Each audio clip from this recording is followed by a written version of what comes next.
Hello दोस्तों, स्वागत है आपको इस स्टडी प्लेटफॉर्म पे मॉडर्न स्टडी आईक्यू में। कैसे हैं आप लोग? उम्मीद है बहुत अच्छे होंगे और अपनी तैयारी अच्छी तरह से कर रहे होंगे। चलिए अपना क्लास स्टार्ट करते हैं। और आज हम लोग पढ़ेंगे भारतीय संविधान। किसी भी एग्जाम के लिए सबसे बेस्ट होगा। जैसे आप कोई भी एसएससी, बैंकिंग या फिर रेलवे या फिर बीपीएससी यूपीएससी के क्यों नहीं एग्जाम दे रहे हो, सभी के लिए सबसे बेनिफिशियल होगा। कुछ इंपॉर्टेंट क्वेश्चन है जो कि बेसिक है संविधान के बारे में, आज उसके बारे में हम लोग चर्चा करेंगे। ठीक है, चलिए शुरू करते हैं अपना क्लास को। यदि आपको वीडियो अच्छा लगे तो लाइक कर दीजिएगा, शेयर करना नहीं भूलिएगा ताकि और भी स्टूडेंट पढ़ सकते हैं। चलिए कंटिन्यू करते हैं अपना क्लास को। और आप लोग देख ही रहे होंगे भारतीय संविधान, इसे हम लोग क्या बोलेंगे, मतलब इंडियन कॉन्स्टिट्यूशन। ठीक है, इसे अगर मैं बोलूं बीपीएससी, यूपीएससी, एसएससी, रेलवे, किसी भी एग्जाम के लिए सबसे बेनिफिशियल होगा। और वैसे भी जो भी व्यक्ति एग्जाम नहीं देने वाले हैं उनको अपना भारतीय संविधान आना बहुत जरूरी है। ठीक है, पता है आप लोगों को अमेरिका में एक बच्चा अपना संविधान को जानता है। तो हमारा कर्तव्य बनता है कि हमारा संविधान, हम इंडियन है तो हमारा भारतीय संविधान है, हम लोग को जानकारी होना चाहिए कि कैसे कैसे कुछ इंपोर्टेंट बातें जो कि हम बता जा रहे हैं। ठीक है, तो चलिए कंटिन्यू करते हैं। बताओ, चलिए शुरू करते हैं अपने क्लास को। जैसे कि आपको दिख ही रहा होगा, चलिए थंबनेल देख लिए होंगे। तो हम लोग पढ़ेंगे आज संविधान सभा का कुछ इंपोर्टेंट बातें जो कि इसमें बताया गया है। ठीक है, यदि आप जान रहे होंगे तो और भी अच्छी बात है, अगर नहीं जान रहे हो तो आप लोग आज जान जाइएगा क्या क्या यहाँ पे क्वेश्चन है जो कि आपको दिखेगा सामने की ओर। देखिए क्या विजुअल है सबको, क्या इतना बता दीजिए पहले। ठीक है, क्या हम लोग पढ़ेंगे संविधान सभा के बारे में कुछ बेसिक जानकारी जो शायद ही किसी स्टूडेंट को पता होगा। ठीक है, तो चलिए इसके बारे में हम लोग पूरी जानकारी लेते हैं, क्या है क्या नहीं है। ठीक है, चलिए यदि आपको वीडियो अच्छा लगे तो लाइक करना नहीं भूलिएगा और शेयर करना नहीं भूलिएगा, बिल्कुल भी नहीं, ताकि और भी स्टूडेंट पढ़ सके। चलिए शुरू करते हैं। देखिए आपको मैं कुछ बता दूं, यहाँ पे क्या बताया जा रहा है। प्रेम बिहारी राय ज्यादा, इन्होंने क्या किया था? तो इन्होंने भारतीय संविधान के हाथ से लिखा था। सोच लीजिए, सर जानते हैं, आप लोग जानते ही होंगे कि दुनिया का सबसे बड़ा लिखित संविधान भारत का ही संविधान है। ठीक है, और ये भी आप जानते होंगे कि दुनिया में, पूरा वर्ल्ड में सबसे पहला लिखित संविधान अमेरिका का था। क्या आप लोग जानते थे क्या? अगर नहीं जानते तो बताइए कमेंट बॉक्स में कमेंट करके। अगर जानते हैं तो सही बात है, आप लोग को नॉलेज हो गया होगा। ठीक है, तो दुनिया का सबसे, अगर पहली बात बोलूं, सबसे पहले जो लिखित संविधान है वो अमेरिका का है। दूसरा नंबर पे बताऊं मैं, दुनिया का सबसे बड़ा लिखित संविधान वो भारत का ही है। ठीक है, इतना तो देखिए हाथों से लिखा था, उनका क्या नाम था? तो उनका नाम देखिए, प्रेम बिहारी राय ज्यादा ने क्या करा यहाँ पे, भारतीय संविधान को अपने हाथों से लिखा था। एक कुछ इन्फॉर्मेशन है, जानकारियां है जो आप लोग जानकारी आपको लिए हासिल होना चाहिए। ठीक है, चलिए अगर मैं आपसे बोलूंगा कि देखना यहाँ पे क्या बोल रहा है, यहाँ पे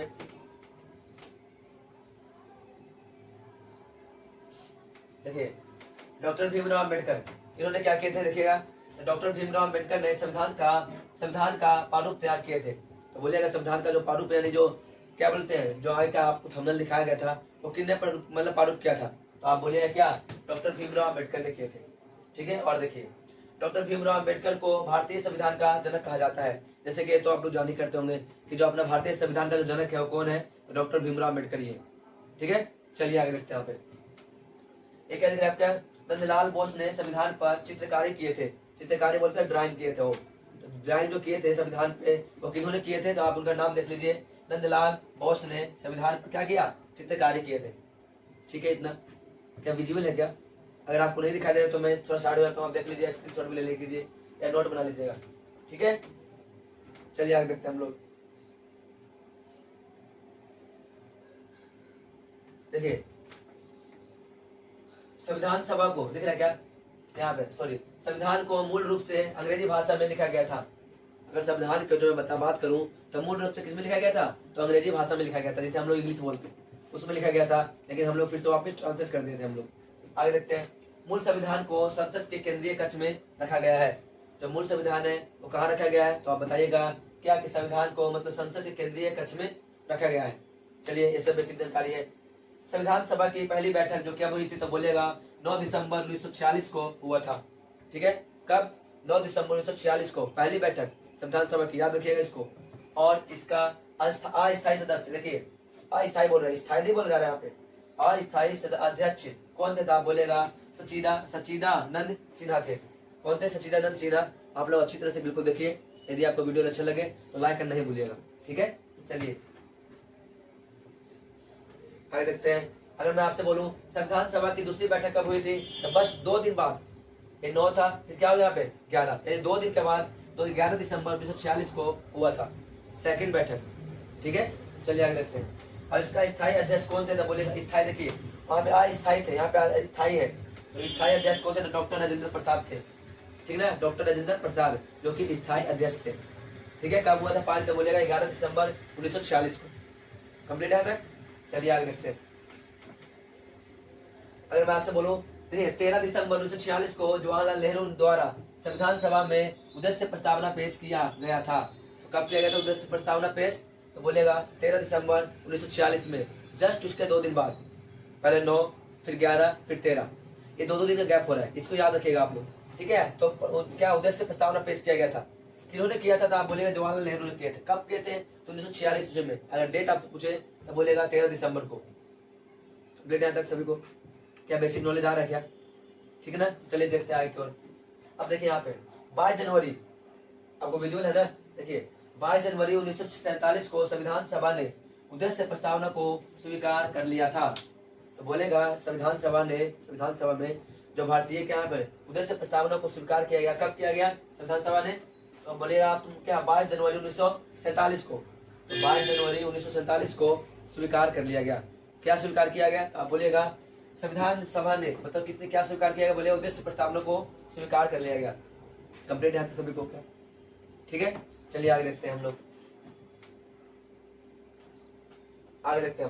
देखिए संविधान सभा, यहाँ देखिए संविधान सभा की अंतिम बैठक, विजुअल है यहाँ तक। संविधान सभा की अंतिम बैठक 26 जनवरी मतलब 24 जनवरी 1950 को हुआ था। कब हुआ था? 24 जनवरी 1950 को। इसको आप याद करिएगा, ठीक है। कुछ इंपॉर्टेंट नोट्स है जो बता रहा हूँ यहाँ पे, आप लोग देख लीजिएगा, आप स्क्रीनशॉट ले सकते हैं, ठीक है। ले लीजिए स्क्रीनशॉट, ठीक है, आपको समझ में भी अच्छी तरह से आ जाए और आप लोग नोट कर लिया कीजिए, ठीक है ना। या फिर आप बोले तो पीडीएफ भी सेंड कर दिया करूंगा। चलिए आगे देखते हैं। तो संविधान सभा की अंतिम बैठक हुई तो कब हुई थी? तो बताइएगा 24 जनवरी 1950 को हुआ था। अंतिम बैठक की बात हो रही है, अंतिम बैठक, लास्ट। संविधान सभा द्वारा राष्ट्रगान को 24 जनवरी 1950 को स्वीकार कर लिया गया। कब? 24 जनवरी 1950 को राष्ट्रगान को स्वीकार कर लिया गया, ठीक है। चलिए संविधान सभा द्वारा, दिख रहा है क्या? संविधान सभा द्वारा राष्ट्रीय गीत को 24 जनवरी 1950 को स्वीकार किया गया। देखिए राष्ट्रगान हो रहा 26 जनवरी और राष्ट्रगीत है, याद करेगा, आप समझिएगा थोड़ा सा। देखिए चलिए मैं मार्कर की बात करता हूँ, देखिएगा आप सामने ये दिख रहे हैं, क्या दिख रहा है आप लोगों को? राष्ट्रीय गान है और ये क्या है? राष्ट्रीय गीत है। तो राष्ट्रीय गान का तो 24 जनवरी 1950 को स्वीकार किया गया और ये भी 24 जनवरी 1950 को ही स्वीकार किया गया है, ठीक है ना। लेकिन संविधान सभा द्वारा, ये भी बना संविधान सभा द्वारा ही दोनों एक ही डेट पे हुआ है, ठीक है, ये याद रखिएगा। राष्ट्रगान और राष्ट्रगीत दोनों स्वीकार कर लिया गया था। कब? तो आप बताइएगा 24 जनवरी 1950 को इसे स्वीकार किया गया है। कंप्लीट यहाँ तक? चलिए आगे देखते हैं। इसे मैं इरेज करता हूँ, ठीक है, ये खराब सा न दिखे। देखिए राज्यसभा हिंदी को स्वीकार किया गया और 14 सितंबर 1949 को, देखिए राज्यसभा हिंदी को स्वीकार किया गया। कब किया गया? आप पूछेगा आपसे तो बताइएगा 14 सितंबर 1949 को इसे स्वीकार कर लिया गया, ठीक है। कब? 14, देखिए लिखा हुआ 14 सितंबर 1949 ईस्वी को इसे स्वीकार कर लिया गया। कंप्लीट यहाँ तक? चलिए आगे देखते हैं हम लोग। देखिए तो नीचे कर तो ज्यादा ऊपर हो गया। देखिए भारत के राष्ट्रीय चिन्ह किन्होंने दिया था? तो देखिएगा क्या बोलते हैं, भारत के राष्ट्रीय चिन्ह सारनाथ के अशोक के स्तंभ को स्वीकार किया गया था। मतलब देखिएगा मैं बोल रहा हूँ भारतीय के राष्ट्रीय चिन्ह होता ना है अशोक चक्र, जिसे हम बोलते हैं, ठीक है, अशोक स्तंभ। देखिएगा भारत के राष्ट्रीय चिन्ह सारनाथ के अशोक के स्तंभ को स्वीकार किया गया और 26 जनवरी 1950 को किया गया। 26 जनवरी 1950 को यहाँ पे किया गया। कंप्लीट यहाँ तक? चलिए राष्ट्रीय ध्वज के बाद झंडा की बात हो रहा है, ठीक है।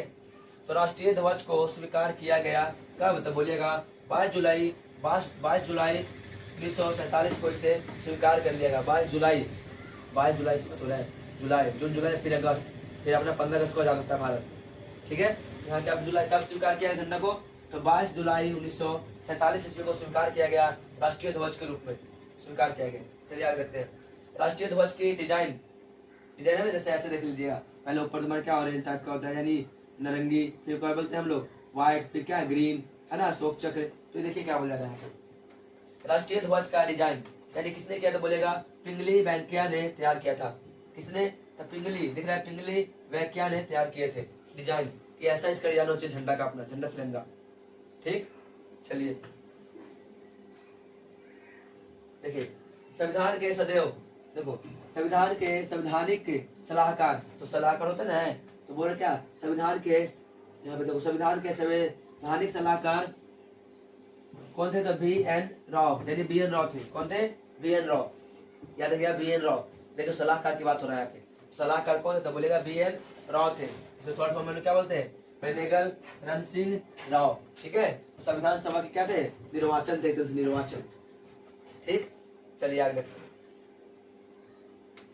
1946 में कैबिनेट मिशन योजना के अनुसार जुलाई 1946 से लेके जुलाई 1946 में 296 सीटों के लिए चुनाव हुआ था। कितने सीट के लिए हुआ था? 296 सीटों के लिए, 296, ठीक है। तो छोटा करता हूँ दिखने के लिए, देखिए अब तो विजुअल है ना, अभी भी नहीं है क्या?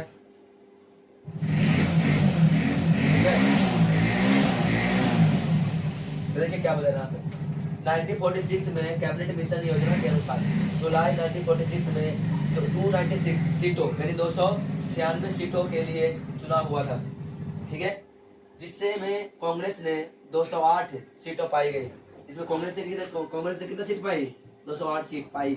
तथा मुस्लिम लीग थे ना, तो मुस्लिम लीग को 73 सीटें मिली। कितना? 73 सीटें मिली, जबकि कुल सीटों की संख्या 289 थी, ठीक है। 289 याद कैसे करिएगा आप लोग? 17 का स्क्वायर देखिए, ठीक है। 289 17 का स्क्वायर ही है, ठीक है। तो आप याद कर सकते हैं कितनी संख्या थी? 289 थी। कंप्लीट याद है। चलिए आगे देखते हैं। देखिए संविधान सभा के सदस्यों का चुनाव अप्रत्यक्ष रूप से, देखो डायरेक्ट इनडायरेक्ट, तो अप्रत्यक्ष है, इनडायरेक्ट है। देखिएगा अप्रत्यक्ष रूप से प्रांतीय विधानसभाओं द्वारा किया जाता है और 10 लाख की जनसंख्या पर 10 लाख, 1-2 लाख नहीं, 10 लाख की जनसंख्या पर एक सदस्य को चुना जाता है। यहाँ पे समझ में आ गया? 10 लाख में से कोई एक, मतलब 10 लाख मिलकर एक चुनेंगे, उसके हिसाब से चुना जाता है। कंप्लीट है। चलिए संविधान सभा में, देखिए संविधान सभा में कुल महिला सदस्य की संख्या कितनी थी? तो बोलेगा 2-2 बार लिखा गया, कोई दिक्कत नहीं है, यहाँ पे 2-2 बार रिपीट हो गया, ठीक है। होता है स्प्लिट, समझ सकते हैं आप लोग। तो संविधान सभा में कुल महिला सदस्य की संख्या कितनी थी? तो बोलिएगा 15 थी। कितनी थी? तो 15 बोलिएगा, ठीक है, 15 थी। चलिए आगे देखते हैं। पारूप समिति दिखाई दे रहा क्या? पारूप समिति, तो पारूप समिति यानी कि ड्राफ्टिंग कमेटी, इसे हम बोल सकते हैं। देखिए क्या क्या इसको बोलते हैं पारूप समिति को? आप लोग क्या बोलेंगे? ड्राफ्टिंग कमेटी बोलेंगे, मसौदा समिति बोलेंगे, पंडुलेखन समिति बोल सकते हैं। ये सारा एक ही नाम है, बस अलग अलग दिखाया गया है, ठीक है। सबका अर्थ एक ही है। चलिए आगे देखते हैं। ये जो गठन है ना, गठन कब हुआ था? तब बोलेगा 29 अगस्त 1947 में हुआ था, यानी कि 29 अगस्त 1947 में इसका हुआ था, ठीक है। उसके बाद लिखना अध्यक्ष, ठीक है। आप लोग क्या अध्यक्ष कौन थे? तो बोलेगा भीमराव अंबेडकर अध्यक्ष थे। कौन थे? तो भीमराव अंबेडकर अध्यक्ष थे। अगर मैं बोलूं कुल सदस्य की बात करूं तो बोलेगा 7 थे। कितने थे कुल सदस्य? तो 7 थे, ठीक है। चलिए उनका नाम क्या क्या था आप देख सकते हैं। पहला तुम्हारा क्या है? तुम्हारा VL मित बोलते हैं शॉर्ट फॉर्म में इनको। फिर क्या बोलते हैं? KM मुंशी है, ठीक है। पहला तो भूल गए। देखिए भीमराव अंबेडकर अध्यक्ष थे, एक तरह से बोल सकते हैं, ठीक है। तो VL मिल थे सेकंड नंबर पे। तीसरे पे KM मुंशी थे। चौथा की बात करूं तो मोहम्मद सादुल्ला थे, मोहम्मद सादुल्ला। ये सातों का नाम है। आगे देखिएगा मैं क्या बोल रहा हूँ, यहाँ पे देखिएगा अलादी कृष्ण स्वामी अय्यर, ये तुम्हारा नाम थे। फिर क्या बोला? N गोपाला स्वामी अय्यर। फिर क्या नाम है?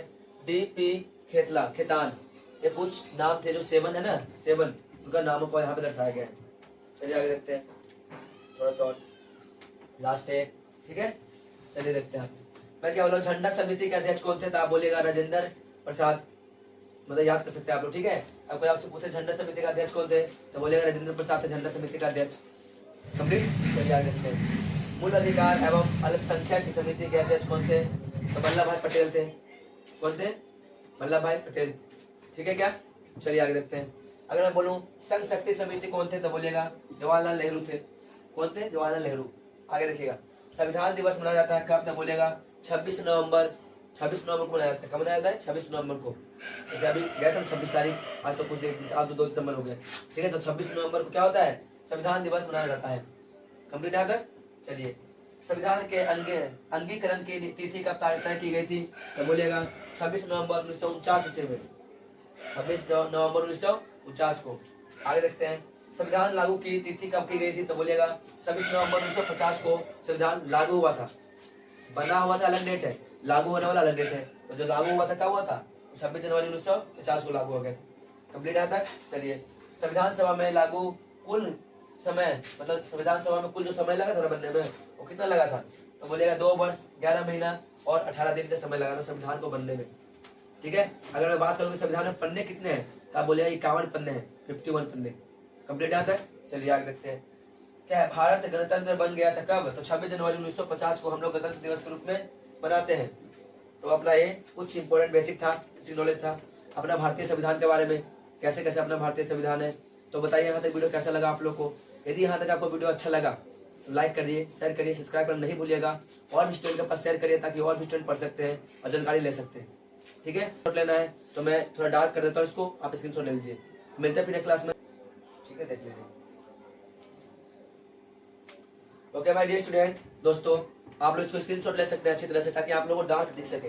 मैं शुरू फिर से कर दे रहा हूँ, ठीक है, ताकि आप लोगों को दिख सके। ठीक है, अभी रहने दीजिए।